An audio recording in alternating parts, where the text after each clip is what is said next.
예, 감액 추경, 에너지 추경, 추경에 대한 인식을 좀 제고해야 된다. 정부에게 이야기합니다. 세수 부족에 대한 우려가 점점 확산되고 있습니다. 올해 1월부터 4월까지의 국세 수입은 134원을 기록했는데 작년 대비해서 무려 33.9조 원 정도가 감소했습니다. 특히 법인세, 소득세 등이 크게 감소했습니다. 올해 하반기 경제 전망과 상장회사들의 영업이익 전망치를 고려할 때 국세 수입 부진은 당분간 지속될 것으로 예상됩니다. 첫 번째 문제는 이러한 세수 부족이 전혀 예상할 수 없는 사태가 아니었다는 것입니다. 작년 하반기부터 각종 전망 기관들은 올해 세계 경제 성장률이 작년보다 낮아질 것이라고 전망했습니다. 그럼에도 기재부는 법인세 최고세율 인하 등을 관철시켰습니다.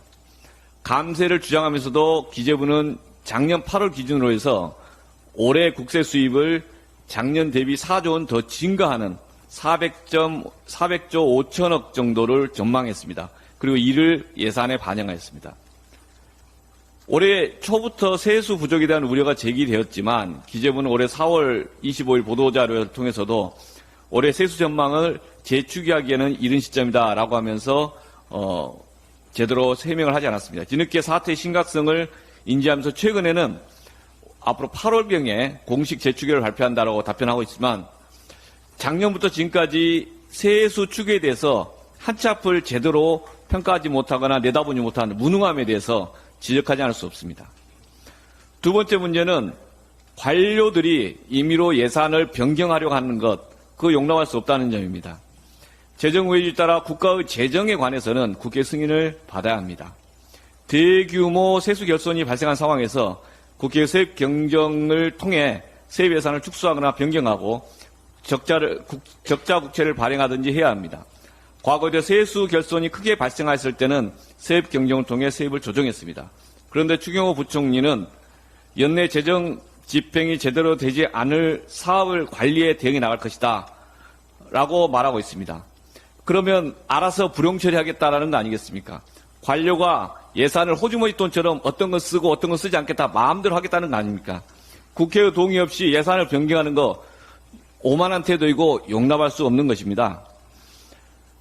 세 번째는 취약계층에 대한 관심과 대안이 있는가 묻지 않을 수 없습니다. 취약계층을 위한 에너지 추경에 대한 논의마저 정부는 거부하고 있습니다. 올여름은 슈퍼 엘니뇨의 영향으로 폭염이 장기화될 우려가 있습니다. 하지만 전기요금은 작년 대비 20% 이상 인상된 상황입니다. 하위 소득 20% 계층의 소비 지출에서 에너지, 수도 등 지출 비중은 올해 1분기에 이미 23%까지 늘었습니다. 지출의 약 4분의 1을 에너지, 수도 관련 비용으로 지출하고 있다는 것입니다. 경제가 어려울 때 취약계층은 더 힘들어지고 양극화 문제는 더 심화됩니다. 정부가 양극화 문제에 대한 적극적인 입장과 대책이 있어야 되는데 그게 충분한가, 제대로 하고 있는가 묻지 않을 수 없습니다. 3개월간 4만 3천 원 정도의 에너지 바우처로 올해 냉방비 폭탄 문제를 해결할 수 있겠다라고 주장하는 건 어불성설입니다. 그래서 추경에 대한 적극적인 태도를 요청합니다. 대규모 추경에 대해서는 논쟁을 할 수 있고 여러 가지 토론의 여지가 있지만 에너지 추경 또는 감액 추경에 대해서는 분명히 토론을 해야 되고 그에 대해 책임 있는 결정을 해야 합니다. 추경은 없다라고 논의 자체를 거부하는 거 바람직하지 않고 적극적으로 국회와 협의할 것을 촉구합니다. 이상입니다.